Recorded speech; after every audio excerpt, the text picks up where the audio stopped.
en el monitoreo animal de precisión.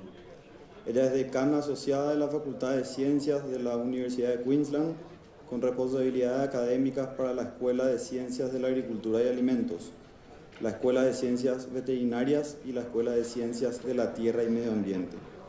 Profesora de tecnologías en agronegocios en la Universidad de Queensland. A través de sus años en la industria, el gobierno y la investigación universitaria se ha especializado en el uso de la tecnología de la información en la producción agrícola y agronegocios. Queremos agradecer a la Cámara de Comercio Paraguayo-Australiana por hacernos el contacto con la doctora Kim y le damos la bienvenida con un fuerte aplauso.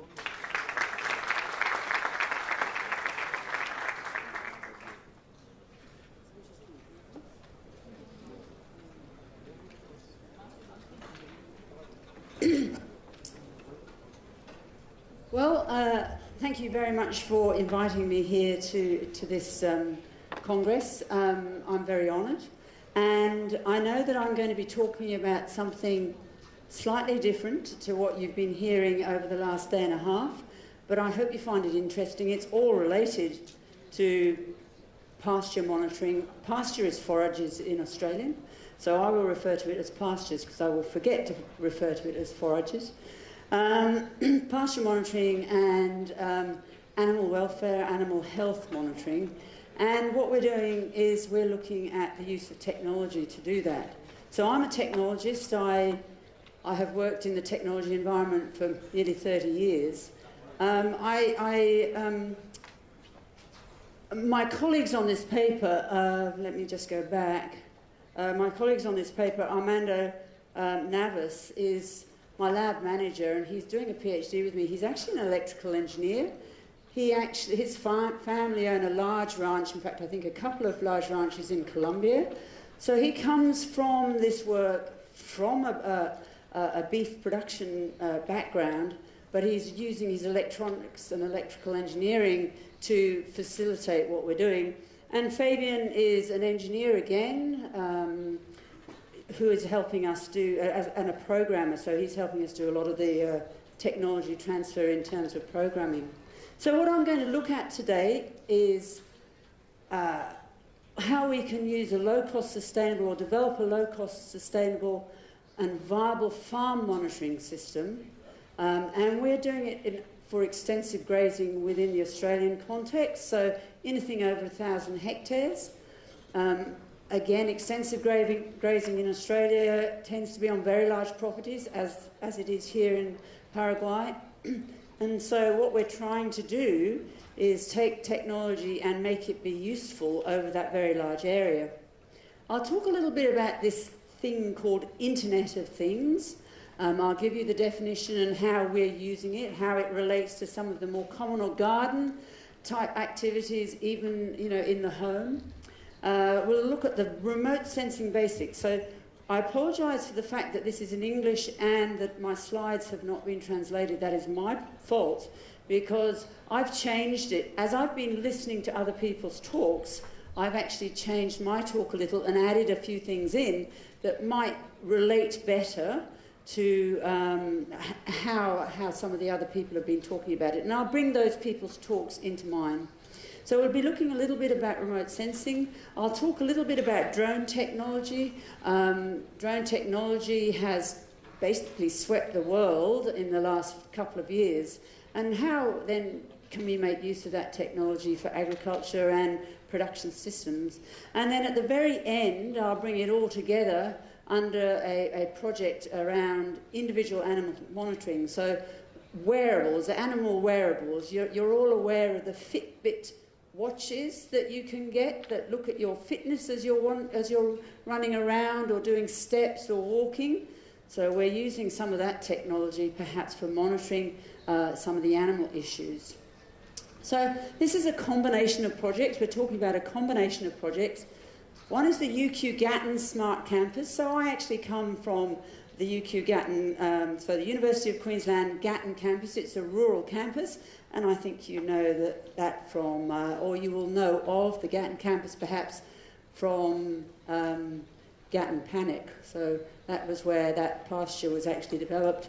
And I'll talk a little bit about the Internet of Things multi-sensor mesh network that we've put across the whole 1,000 hectares of the Gatton campus. And that 1,000 hectares covers beef production, sheep, horticulture, feedlot, wastewater management from the feedlots. We have a 300-sow piggery. We have a 300-head dairy. So we've got quite a lot of multi-enterprise farm out there. We also have a number of farms around the Gatton campus. And so a lot of this work has been done on unimproved pasture on a farm about 10 kilometres away from Gatton. And the reason I give you that distance is because we're collecting data on that farm in real time through our Internet of Things technology and processing it and managing it 10 kilometres away. So we don't have to go out to that farm to get this data. It comes to us via the cloud, okay, via the internet. We have had quite a lot of money from the university to say, well, how can we use this data for our agricultural education purposes? And in doing that, we're looking at delivering a lot of this information onto mobile phones. And one of the reasons we're doing that is because the mobile phone has become the device of choice for students. How many people have a mobile phone? I'd say all of us have a mobile phone, okay? It has become an integral part of us doing business. How many people had a mobile phone 10 years ago? A couple of people. How many people had a phone 20 years ago? Okay, well, we had the same people having phones 20 years ago. Excellent. But most of us did not. The telephones, the mobile phones have changed dramatically over time. They've gone from being big, bulky things that you have to charge on a charger to these things that we carry in our pockets and we constantly access for constant information. So we're taking this real-time data from the production scenario, delivering educational projects or products for our students and delivering them on mobile phones. So students can get their education wherever they're having a cup of coffee, wherever they are in the library, wherever they are on farm. And going with that too, we're talking about work-integrated learning. I'm bringing different students into my lab, which is very technically orientated at the UQ Gatton Rural Campus, and getting different students, agribusiness students, production students, animal science students, engineers, mathematicians, all come to my lab, bring their skills to my lab, and apply those skills on an agricultural problem. So this is a multidisciplinary approach that we're taking and letting students that come from very many different disciplines work on agricultural problems. And to be honest, my philosophy is that that is probably the way we're going to move agriculture into the more technically enhanced world. So we need students who understand animal science, pasture science, but we also need students who have got an engineering background or a computing background to ensure that we actually get this transference of technology into the agricultural sector. This is quite a sensitive... So, let's just start with a definition of Internet of Things, okay? It's a network of physical objects, so a network of sensors or a network of appliances like fridges that have a number of sensors in that enable us to collect data in real time. And the big thing is that you're collecting data and moving that data across the internet without human intervention. So this happens in an automated form. And it leads to this thing called big data. Now, there's lots of definitions of big data, but essentially it's just lots of data. And it comes from all sorts of areas. It can be digital data, it can be manual data, it can be data out of proceedings, but you've got the proceedings on a USB stick. It comes with your package. So that would be the digital information, but if you're going to read it in a proceedings, you've got it in paper form. So we've got lots of data coming in. backwards here. I'll get used to it in a minute, don't worry. So, UQ Gatton Campus Initiative was about me being interested in electronically enabling the whole campus, okay? So I was very interested in collecting data across the whole campus that covered the whole spectrum of agricultural enterprise. So we set up an Internet of Things across so this is the built environment, so this is the buildings. We have the nodes, so all these little things on this diagram are the nodes, electronic nodes, and I'll talk a little bit about that in the next few slides. But these nodes with a lot of sensors on board, so each node, each little black blob, has a number of sensors on board, and in fact you can have up to 15 sensors. And there are different types of sensors. You can read air, you can read temperature, humidity, you can monitor dust, you can monitor noise, you can monitor gases. So you begin to understand if we wanted to go into a feedlot and start monitoring methane, for example, we can use these nodes with appropriate sensors on board. And we've put them all around the campus. And we have them on our environmental waste management, wastewater management system. We have them on our dairy. We have them on our beef production areas. And these sensors are all connected by, in this case, Wi-Fi, because it's on a campus that has Wi-Fi, but I'll talk about the fact that we've actually done a lot of work on ensuring that we can put these sorts of sensors out in a rural environment on an extensive grazing property, and there are different types of technologies, communication technologies, that enable you to do that. You can transfer data over very large distances using radio waves, for example. You don't have to use Wi-Fi. So if you have no Wi-Fi, if you have no 3G or 4G connection to your mobile, you can still get access to this data from a very long way away by using old-fashioned radio communication, okay? And it does exactly the same thing. It brings data in to you in an office in real time, and once you start collecting that data in real time, you start being able to make decisions in real time. And what we do is we put that data, we collect that data, and we essentially store it in the cloud. So we use the Australian Research Infrastructure Cloud. It's an Australia-wide, Commonwealth government-supported piece of infrastructure that allows us to store information in that cloud. I'm sure that you've heard of clouds, and I'm sure that you have access to that here too.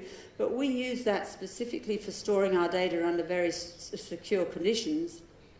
One of the really important things to note here is that I've made this essentially available to anyone that wants to use it. So if I actually had an internet connection here, I could log on now, standing, or at the lectern anyway, and get access to this data in real time. So whatever was being recorded at night time in Australia, which is night time over there at the moment, whatever the data was being recorded, and you can change the time at which you record, so you can record every hour, you can record every 4 hours, you can record every 8 hours. It's up to you. You program it, you control it. I could get access to that data and show it to you, and I will show you how you can do that.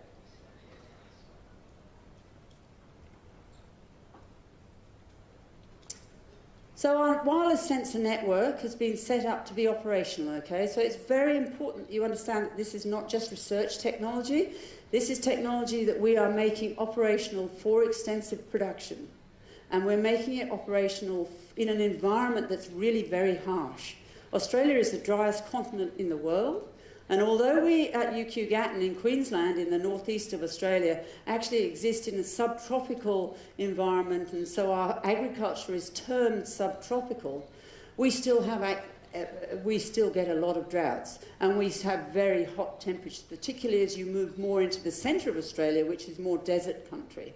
And the rangelands where we have our extensive grazing moves towards that desert country, okay? So it's beyond the normal rainfall barriers, and you're starting to get into really almost arid country. So this technology, this electronic technologies, we've worked very hard to make sure that it's robust, that it can withstand the environmental conditions, that it can withstand things like cows rubbing up and down on it, that it can withstand birds eating cables, that it can withstand rats eating cables. Those sorts of issues are important here.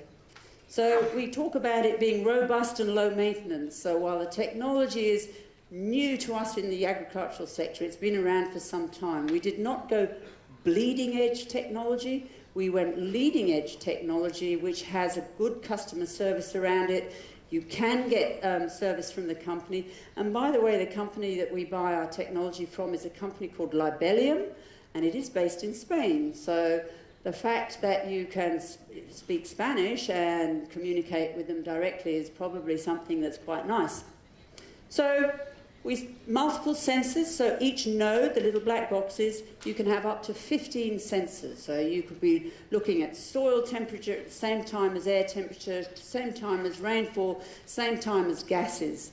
15 sensors is a lot of information coming from one location in an extensive situation. We use, as I say, multiple communication protocols. Each one of these, so information from one of these nodes goes through to a box like this, which is essentially a router, which is, again, absolutely classic fundamental computer technology in relation to networking. Each one of those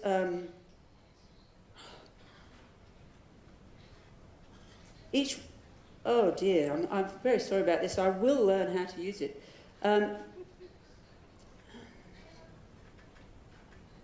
Okay, now I'll stop touching it, and now we'll start again. Each one of those things sticking out from that is a different antenna for a different type of communication protocol. So you can have Wi-Fi, you can have Zigbee, you can have LoRa, and LoRa is the slightly longer wave radio waves that we are now using for our communication protocols. And the reason for that is our workers found that that type of communication protocol can exist in harsh environments, and you're talking 20 kilometres through trees and buildings to enable you to get that information. With Wi-Fi, you can't do that. Buildings and trees upset Wi-Fi. Okay, you lose data that way. We don't want to lose data, so we've gone with an old-fashioned, relatively old-fashioned communication protocol, and that allows us to get 20 kilometres. Now, the thing about that is that we can set up these nodes. They're solar powered, by the way, so once again, you're not dependent on having electricity to an area. You have these nodes, and each node communicates with the next node, okay? So it enables us to hop across, the data is transferred across each of these nodes, and then gets sent to a meshlium. So you can have these nodes, you know, up to 20 kilometres away from each other. And so you can extend your network over a very, very large area. And this was one of our major goals, was to enable us to work in very extensive areas. That information, they're also very smart, okay? That if one node gets broken or stops receiving data for any reason, the other nodes can work their way around that broken node to still continue sending data. So your whole network does not go down if one of your nodes breaks. So again, it's robust in that sense. So what we have is around 60 nodes on our 1,000-hectare property. Remember, whilst I'm looking to extend it into production systems and extensive grazing, we're actually also doing quite a lot of research to find out what's best, what works, what doesn't work. So we've got quite an intensive network here. We've got 4 of these meshliums, so you do not have to have very many of these routers, these gateways to the internet to work. And we've also got 8 cameras set up into this network, taking images at various places. Now, in feedlots, for example, our veterinary scientists like to have images happening. So we put some cameras out. And the same deal, they push information up into the cloud, and we can receive that imagery in almost real time. Imagery takes a bit longer because there's a lot of data involved. But essentially, this is the sort of wireless sensor network that we've got going. The nodes, as I say, we bought all our technology from Libelium. We did quite a lot of investigation as to which was the best company to get involved with. We went with Libellium. They were doing the stuff that we wanted. They had the equipment already that we wanted, and they provided very good customer service. They are very good at relationship management, and if you're wanting to put something in that's operational, robust, and usable all the time, you need to have someone who is going to do that sort of relationship management with you. You do not just want to buy, you need to have access to some of that know-how at the back of it. So we've got smart agriculture nodes, and you can see here just a gypsum block for monitoring moisture in soil. Now again, a lot of these sensors are very cheap sensors. And some of the work that we're doing also is to work out in an operational sense, not a research sense, but an operational sense on farm, how precise you actually need the data so that you can use it in an everyday way. So the gypsum block actually works quite well in that a relatively non-accurate way. We've got others, so there's a temperature sensor here and what have you. The smart water system we've got on all our wastewater management and all our ring tanks, which are big dams, and we can measure things like, and I've got a list of sensors coming up, but in water we can measure things like pH, dissolved oxygen, we can look at nitrate, we can look at heavy metals. So you can monitor all of those things using the smart water system. The smart environment allows us to do the gases. So if we're really interested in methane emissions in our feedlots, we can do that. But we can do carbon dioxide, we can do oxygen, we can do a whole range of environmental gases that become important to us. And then the smart security is actually not security at all, but what it allows us to do is turn things on and off. So you can turn an irrigation system on and off using your smart security sensors. You can monitor the level of water in your cattle troughs. You can open and shut gates automatically if that's what you so desire. So a combination of these nodes and the sensors are a perfect way to go. And as I said, we are working on working out what is the best combination to have. So the types of sensors for smart environment: carbon monoxide, carbon dioxide, oxygen, methane, hydrogen, ammonia, and so on, the hydrocarbons and some stuff that you're not really wanting, but they also have temperature, humidity, pressure, atmospheric pressure, dust, which is important. Dust is important in the built environment or around buildings, for example, but it's also, if you're interested in what your dust levels are in your feedlot, or near your homestead, then this is the sort of a system that you want. Smart agriculture looks at soil moisture, soil temperature, leaf wetness, solar radiation, atmospheric pressure, stem diameter, so you can start looking at the stem diameter of plants, your wind, rainfall, automatic rainfall. And I might say, if you buy an automated weather station, you can spend many, many tens of thousands of US dollars. More if you're in Australia, but these little pluviometers, and you'll see them, are plastic, and they deliver information for about less than $500. So you have the facility to have automated rain gauge monitoring or rain monitoring for very much less money than you would normally have. And they're called plug and play. So once again, really easy to use. You just plug and play. Here you have your node, and then you just plug in your sensors. As I say, driven by solar, so you're not having a problem with electricity, and you've got your various communication protocols being delivered through the antenna. Arduino-like software now in Australia, we've gone with this because we're very interested in this. In our high schools, our national education curriculum is actually teaching our students, it's core, they have to do it, teaching our students to program, and they use Arduino technology. So one of the things we thought, well, if we're going to get students into our university and we're going to get students who are interested in this sort of stuff going out into the agricultural production sector, then we need to have the same sort of technology that they're being used at school. And lo and behold, this technology is also useful in the agricultural community. And lots of different protocols. So in actual fact, these nodes can take whatever sensor you want on board. So you could put a Campbell Scientific, or you could put some of the more high-end sensors on these nodes. Simply, you just need the connection capability. And as I say, we're looking at various sensors. Some sensors come in at, you know, $3,000 or $5,000. These sensors are around about $50 to $100, and we're looking at, as I say, whether it's useful in terms, what's useful for production. So the technology in place, we've got this stuff all around the campuses. This is the smart agricultural node, which I'll go to in some detail. This is my lab, and I show you this. You see this white box here. This white box is actually a very large drone. And the person who owns that very large drone is a Paraguayan. He's actually a relative of one of the directors of CEA, and he happened to, I had no idea, okay? So this guy rocks up, and he brings his drone. He's a really nice guy, he works really hard, and he brings his own drone, which is by far and away bigger than anything that we're using.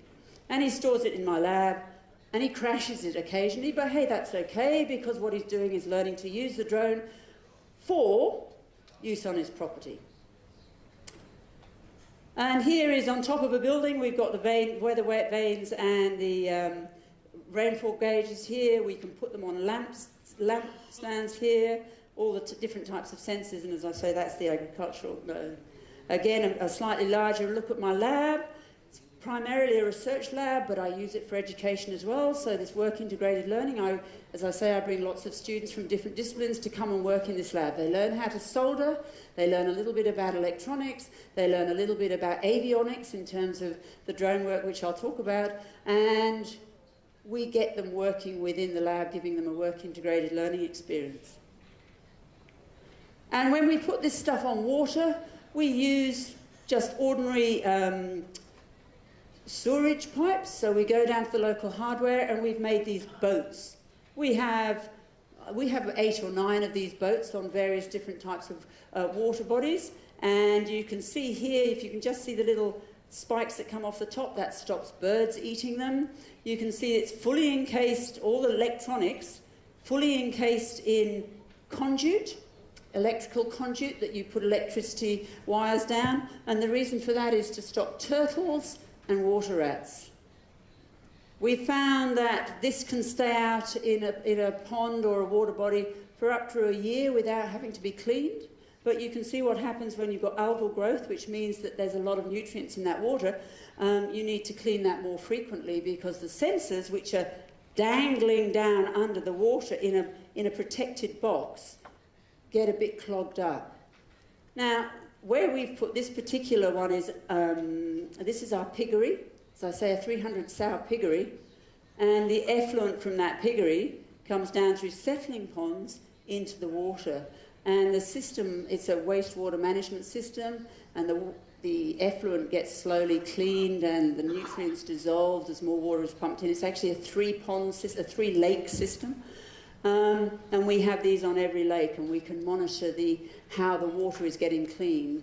And the issue here was that we've had too much nutrients, so we've got algal blooms coming in there, so that's not a good thing. And what you do as a farm manager is, if you saw an algal bloom coming in and you've got the appropriate chemical data that's been recorded here, you can then go and do something about it in a quick way. The cameras are much the same. Small Arduino boards, so we're talking a board about this size, tiny, tiny, tiny boards with a series of lights on, and we can then just put a small battery on, and that then becomes part of our Internet of Things. So a thing in our network system that just constantly records data. The camera, you can program all of these things, the nodes, the cameras, you can program them from your office and say, I want to take a photograph once a day, or I want to take a photograph twice a day. We actually record this data is a big data set to transfer over. You know when you create an image, so these PowerPoints become very large when you've got a lot of images on. So transferring image data is a bit of a problem. You have to work in with that, the practical aspects of it, but essentially it allows you access to imagery of your animals, of your water systems, of your agricultural crop growing. Now, if we just go to the agricultural build mode to show you how we've done it to make it operational for you. So here are the electronic components that are part of a box, so you can actually undo the box if you want. Probably wouldn't really advise that unless you have some electronic experience, but nonetheless you can. Small battery here, and I have to say, a small battery like that, this sort of size, with a solar power system attached to it, a little small solar panel, perfectly adequate. We can keep these going for years on end. So our systems have been out there for about 2 years now, just using the solar panel to charge things, and we've had no problem at all. We don't have a failure rate at all with the battery system and the solar power. Okay, it works. We've done it in an industrial mode now. We have templates so that every one of them looks much the same. If you're interested in this particular one, so this up here is a radiance, a plant photosynthetic measure of light. So yesterday, when I think it was Juan that was talking about the difference in pasture, how high it was and how much light was getting through, you can measure that using that little sensor plugged into our system, and just using normal tools that you would have in your shed. And again, out in the paddock, we use normal galvanized steel pipes. Again, this is to stop animals breaking the system and pests perhaps eating them. So we have all our pipes made the same way now. We know exactly the recipe for creating this. As you can see here, the sensors are coming out of a hole quite low down on the pipe.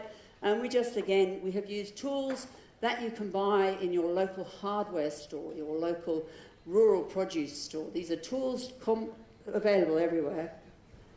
And so we have another picture of it here. These things here are the junction boxes that most electricians put in the ground to bring electricity to your home. So these junction boxes are plastic things. Again, they prevent pests getting at the sensors. So this is the type of system that we put up. Now there is a bit of physics involved just to determine how high the sensors are to make sure that your radio waves, your transmission, your communication does not bounce on the ground and create all sorts of interference, okay? But it's a simple equation. This is the sort of thing that a university student would learn in first year physics. In fact, probably at high school if they were doing physics at high school. So a very simple equation, and there it is. Use it straight off. And you work out how far your nodes are apart and how high then you need to make those nodes to ensure that you don't get that interference happening. So all in all, what we've got is the Smart Campus Initiative, which is nodes collecting data on all sorts of biophysical variables up through the router into the cloud, okay? Now, what we want to do with that is make use of the information, of course, and how do you do that? You have to look at a little bit of a system that enables you to take the information out of the cloud, but our idea is for research projects, farm operations, so this is a really big thing, an operational management system for on-farm, managed at your office with your system way out there in the paddocks. And as I say, we want to deliver it onto a mobile phone so you can get access to that information every time you pull your mobile phone out of your back pocket. Now, that information is actually sitting there in effect, in a database, an ordinary database.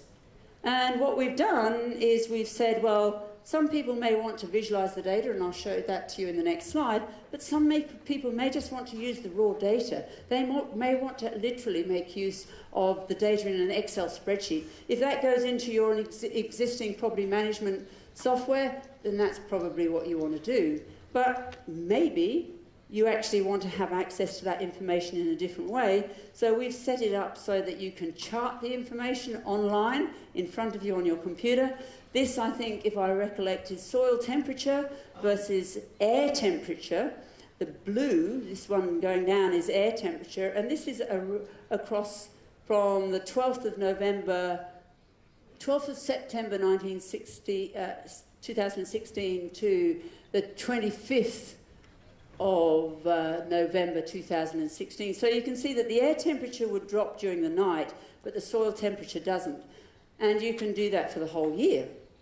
So you can actually look at the time lag between your air temperature and your soil temperature.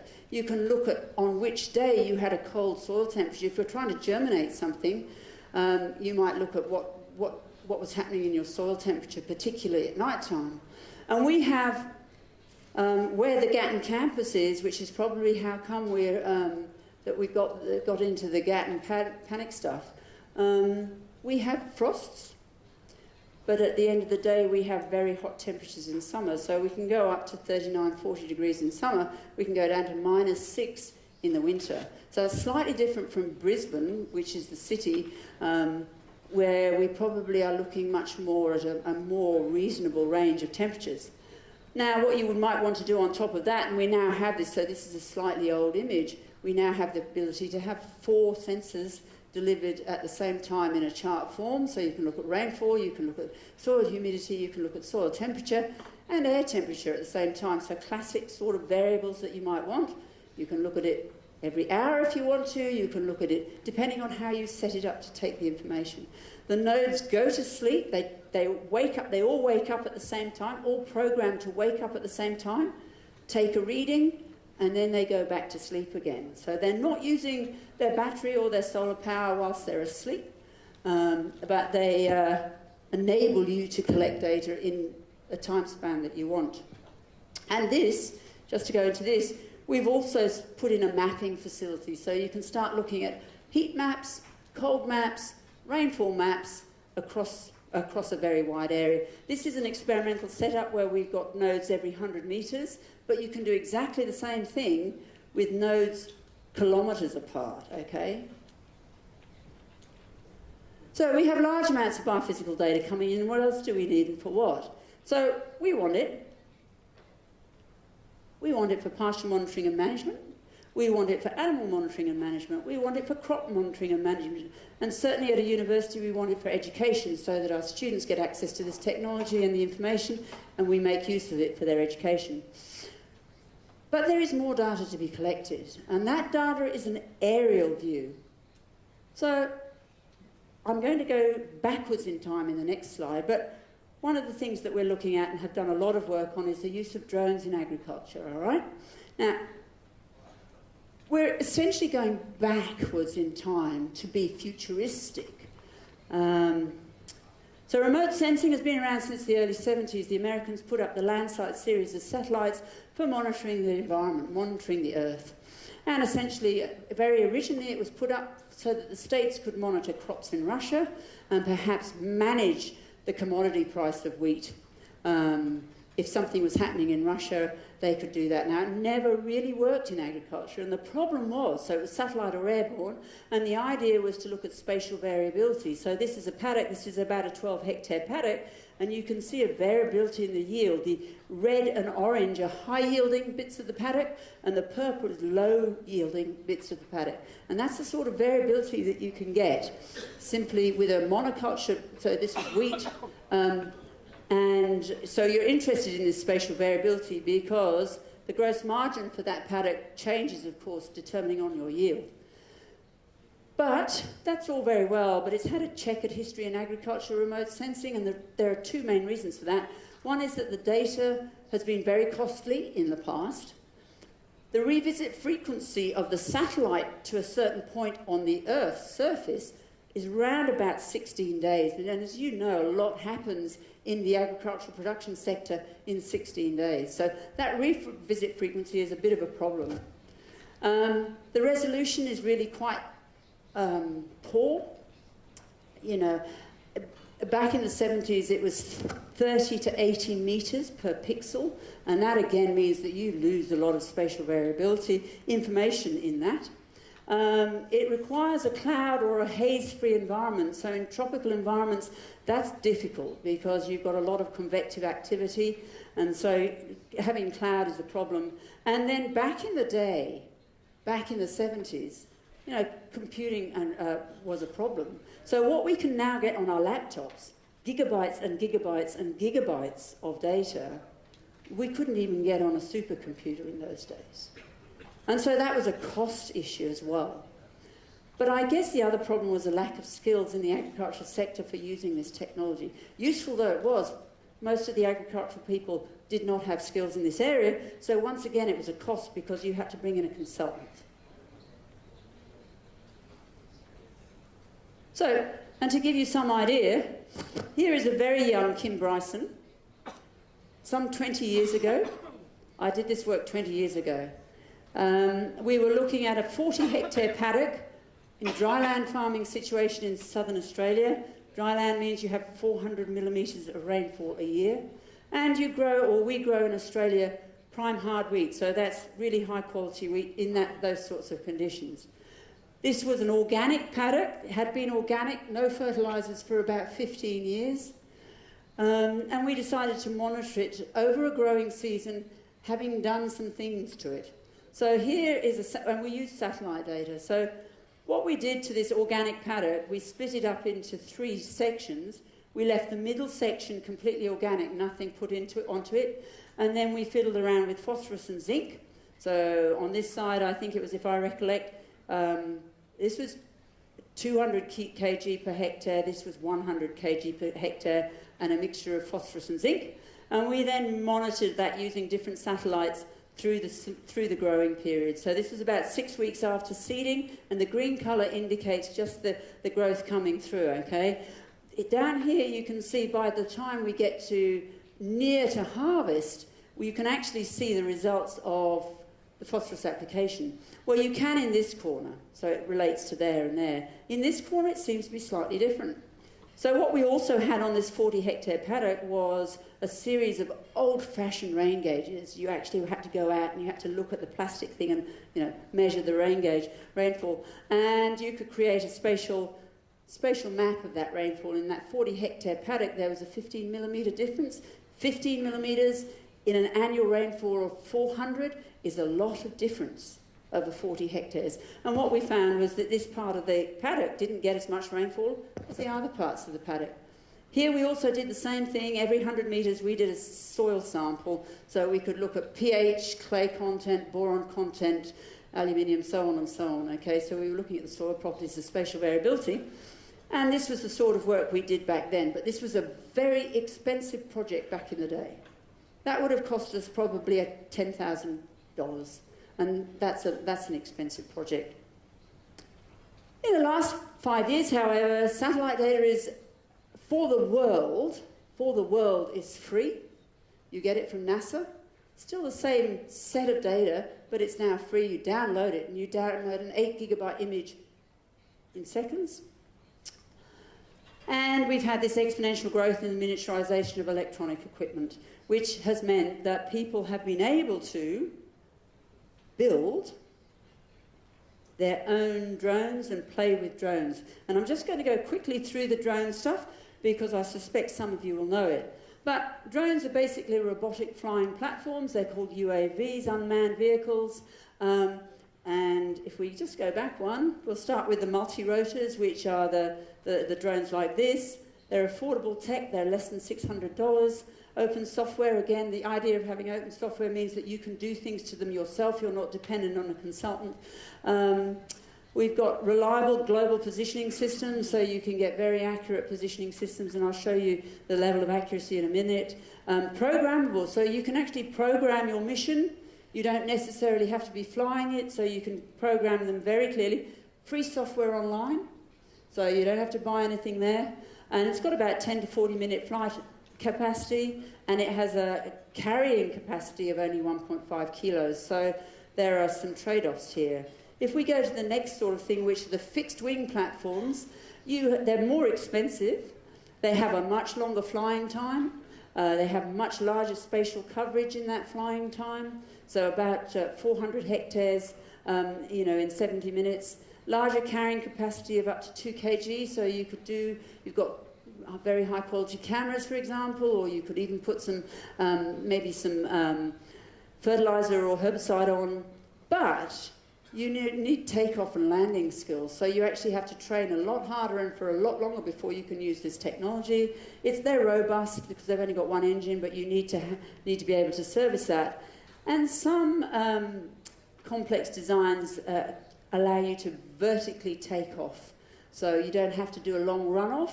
You can take off up and down like a drone.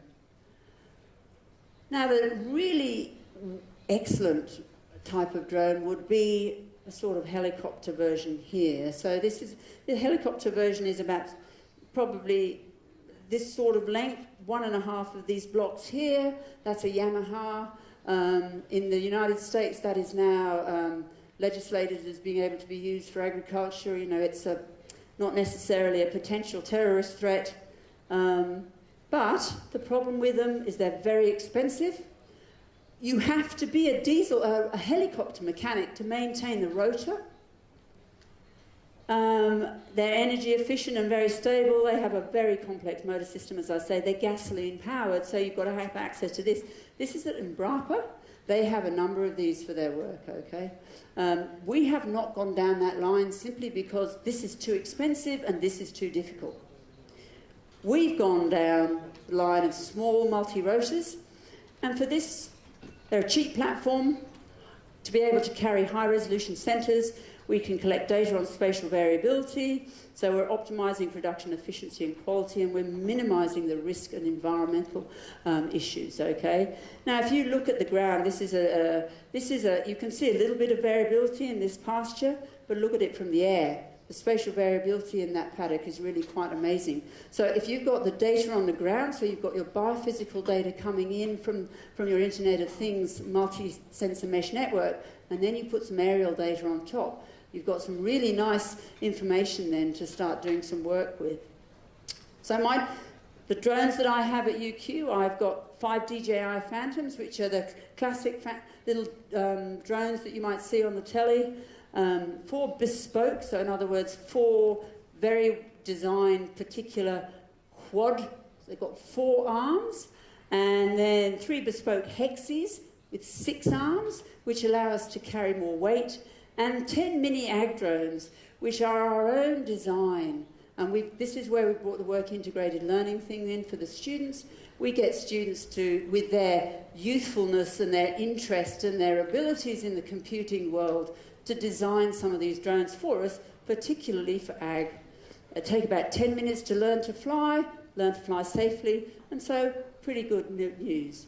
So we have a design and build active learning approach to this. We get all sorts of students. They learn general design and build principles, they learn to fly, and they undertake a project in the agricultural environment. So a very interesting way to go. We use free software all the time, so that if you're interested, this is a website called eCalc, and in eCalc you can look at different types of motors, frame types, propeller types, speed controllers, etc. So you can fiddle with this theoretically before you buy the product and then start to build it. And we encourage anyone. We encourage students, and we encourage staff, and we encourage industry people to play with this and get these variables. So the types of drones that we've had over time, you'll see this, but the one that various types, and so this one over here, developed in 2014-15, is the bug drone. It actually was designed for a farmer, a very big horticultural enterprise near the university. They were putting beneficial bugs, beneficial insects into their crop to try and reduce the amount of herbicide on pests. And what they do is they drive around their paddock and chuck these bugs out of the window. Now, the problem with that was that it never got into the centre of the paddock, as you can imagine, driving around the outside. They wanted a drone to fly over and drop the bugs in the middle of the paddock, and then the bugs would move out. So we have a student that did all this for his honours agricultural science program, and to be honest, that is now being flown to the United Kingdom. It is being included in the Science and Technology Museum in London as an indicator of how agricultural technology has developed over time. So this is old hat now. He did this in 2013-14, so it's old in terms of technology development. but for agriculture it's a useful piece of equipment to have in something like a museum. This is the mini ag drone, and you see down here it's less than 1 kilo. Now that's important. I don't know what the regulations are in this country, but in Australia we have a Civil Aviation Safety Association. They're a government association, and they put very rigorous rules on how big drones, so how large a drone you can fly with or without a pilot's license. A pilot's license becomes quite expensive. If I want my students to learn, I need to make sure that the drone is small enough to be able to fly under the regulations. In Australia, you're not allowed to fly higher than 120 metres, whatever your drone, and you're not allowed to fly away from line of sight, so you have to be able to see the drone at all times. So we went down the line very much so of trying to design and build a very small drone that we could use in the agricultural environment. Anyone could use in the agricultural environment. It's called the UQ Mini Ag Drone. It's based on the racing drones. Maybe some of you have heard about the racing drones, but we've done that, and we've put a very simple camera on that enables us to measure biomass, and that's where we're next going in the next few slides. And it's based around Raspberry Pi technology. Raspberry Pi technology is about $22 for a board, and this is a tiny little camera. It's about the size of half of my fingernail, that camera. And the camera itself weighs less than 100 grams. So you've got a light, small, fast drone with a very small, light camera on board that enables you to monitor biomass. And the camera you can build extremely easily. The types of optical sensors you can put on something like a drone are sort of visual cameras, sort of like the GoPro, and we use the GoPro quite a lot. You can put the no infrared camera on, which is a camera, it's the small camera that I was talking about before, that enables you to monitor biomass. Multispectral cameras, hyperspectral cameras, and thermal cameras that allow you to look at disease and plant stress, yield, forecast and schedule irrigation. So all of these, except this camera, all of these are tiny. They're about this big. So we're talking very small cameras. We're also looking at modular spectrophotometers. So this is normal stuff that stays in a lab. We're developing it so we can fly it on a drone. That spectrophotometer there, that's a 10-cent Australian coin. So basically it's something that fits in the palm of my hand. It's a spectrophotometer that enables us to look at many different wavelengths of light when it's reflected back from the ground. And that then gives us more information about plant yield, plant diseases, biomass, the quality that Jan and others were talking about, quality and quantity of biomass. User programmable, can be remotely triggered, so you can be 400 or 500 meters away from the camera and trigger it, and it has active potential for active sensing. And we've got this flying on some of our drones now as a research project. The sort of things that you tell from that are things like this thing called a normalized difference vegetation index. The normalized difference of vegetation index gives you essentially a measure of biomass.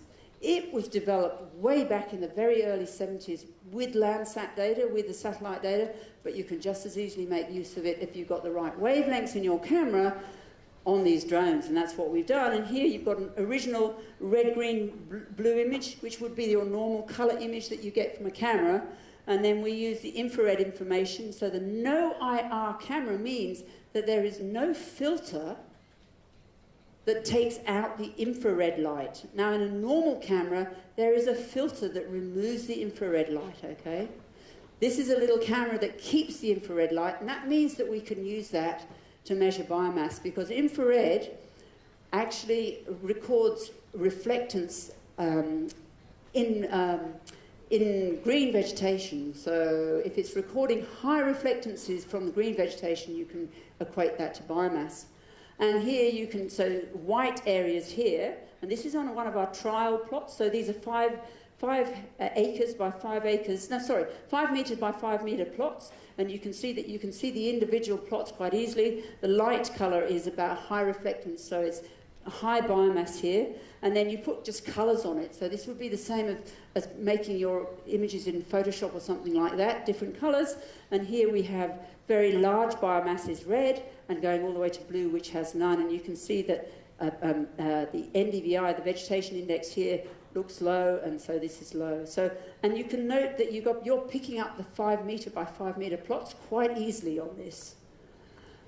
Now, the sort of biomass monitoring we're now doing is converting that normalised difference vegetation index to biomass kilogram per hectare, and then to stocking rate.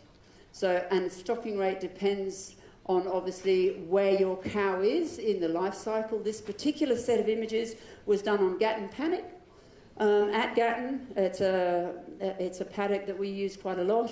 This is the NDVI, and here you have light areas are high biomass. Again, you can look at high kilograms per hectare here, and then that gets calculated again using this information to stocking rate. And what we've got here are the dark areas are basically the background, and the green areas would be 9 to 12 cows per acre, but in this instance you can see there are no real green bits. They're normally yellow and orange, so either none, 0 to 1 per acre, or 1 to 3 per acre. And Juan told you yesterday that in Australia, you know, 1 cow per 15 acres in Australia is not such a strange thing to happen. That's quite regular. So we do a ground truthing, and we can show that if we use a special technology, again a spectrophotometer here, you can actually have a 0.8, an R squared of 0.8, which is good correlation. The biomass and the NDVI gives a good correlation to biomass. So we know we're on the right track there. And we can look at multispectral cameras, which again we're developing ourselves, and these allow us to put very significantly different wavelengths on. So we're getting to the point where we can actually look at hyperspectral data here. So if you've got a particular problem, you can look at a very particular wavelength to pick it out. And these are removable. So again, it's based on Raspberry Pi with the small Raspberry Pi technology, so that there would probably be about $50. Then what you've got down here are high-grade resolution optical filters, which are probably about $80 Australian each.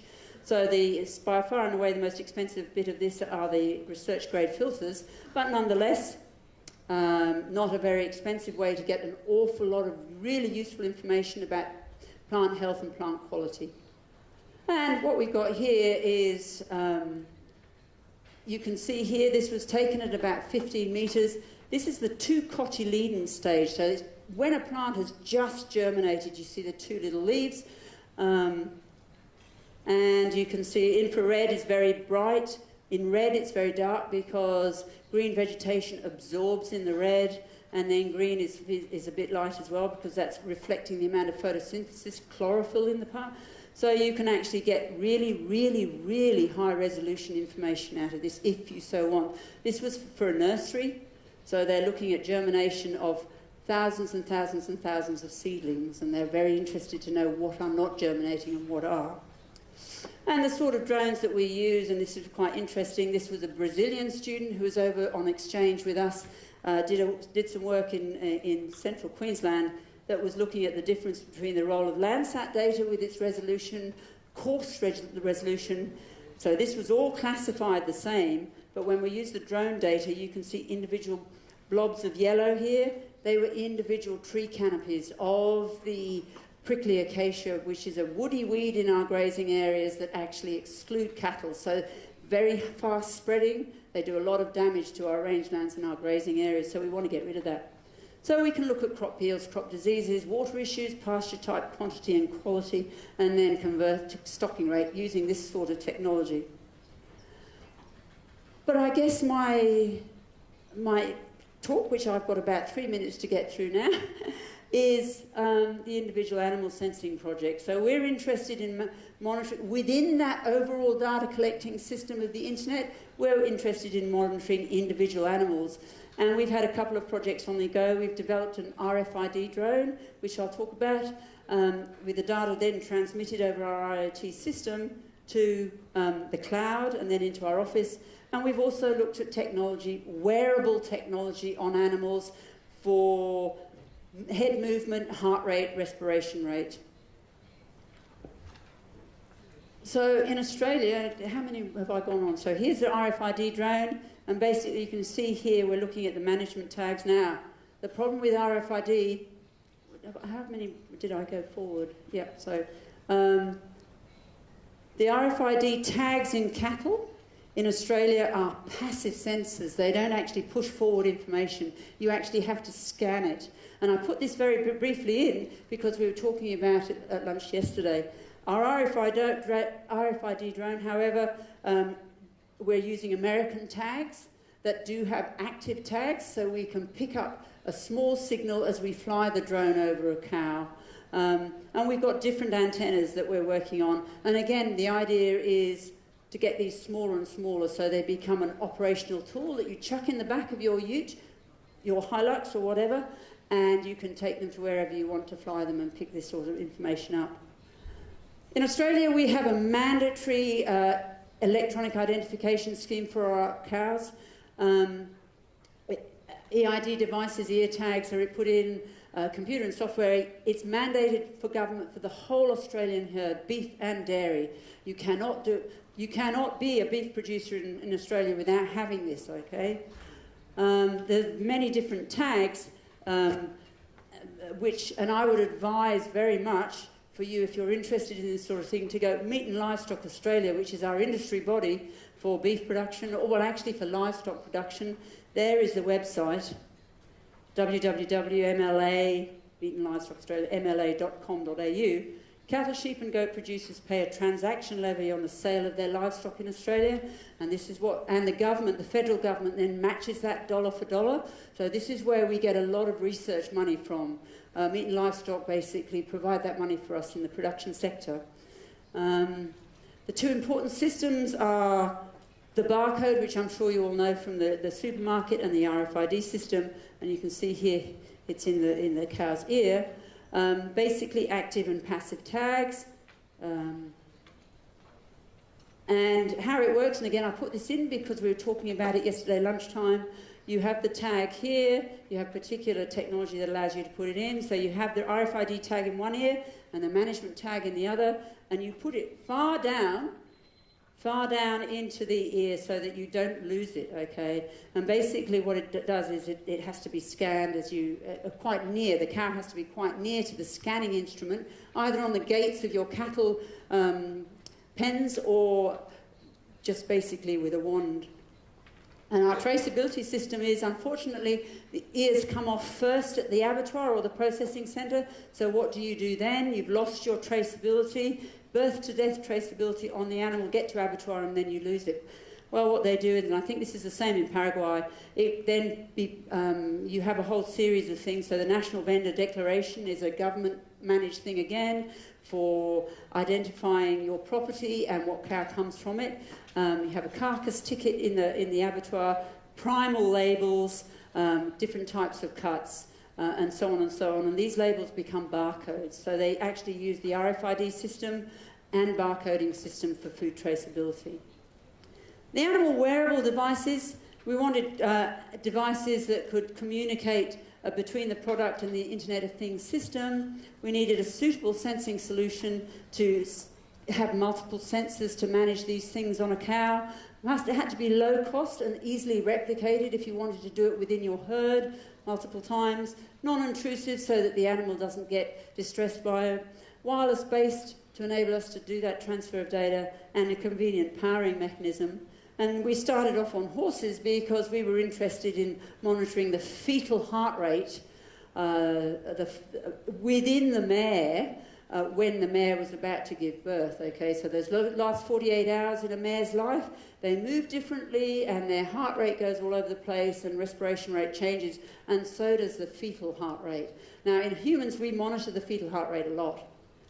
But in animals, we don't at all. So we have no idea what's happening to the fetus. And if you've got a multi-million-dollar racehorse and you're now a broodmare and you're not monitoring the foal, which is also going to be worth a huge amount of money, that's a really big risk. So we started off with looking at equine and then realised that we could just as easily go into doing that for cattle, which is what we've done.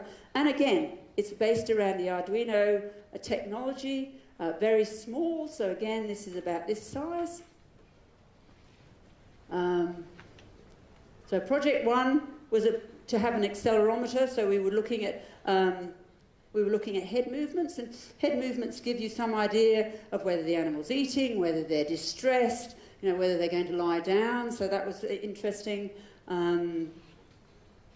We wanted to look at respiration rate, and what we had to do was go away and found a sensor that we could put around an animal to actually measure their respiration. And we've done it through a load cell here. This little orange is a 3D printed plastic box that we can create, and you can just about see the thing actually on a human. So this is a human respiration rate, and I'm going quickly here because we're out of time. And we then went to a heart rate monitor via a gravity sensor, which is the sort of thing that you would have when you go in for an electrocardiograph. You know, someone's monitoring your heart in a hospital. It's the same sort of technology, but we've taken it down to being very small. We've used the smallest thing that we can, this miniaturization business, and developed something that we can measure the heart rate of an animal and transmit that back into our IoT system and then back into the office. So where it's going, and it's about second to last slide, so don't worry, I am finishing. We're looking at precision broadacre cropping for yield, disease, water stress, precision horticulture, which is a very high value crop in the Queensland agricultural scene, precision wastewater management for monitoring things that come off a feedlot, for example, piggery or a cattle feedlot, and precision pasture management, so basically what I've been talking about. And we're also looking at this business of development of animal wearables. So we need to get smaller and smaller so they become less and less obtrusive. But, as you know, the little Fitbit watches that we have available to us, we can wear them on our wrists with no problem. And the idea will be that we have all the sensors on the same unit. So you've only got one unit impacting the cow. And that will give us better traceability, and I don't think I'll go anywhere near that because that becomes complex and I need to spend a bit of time on that. So I think I'll end there, okay? Thank you very much.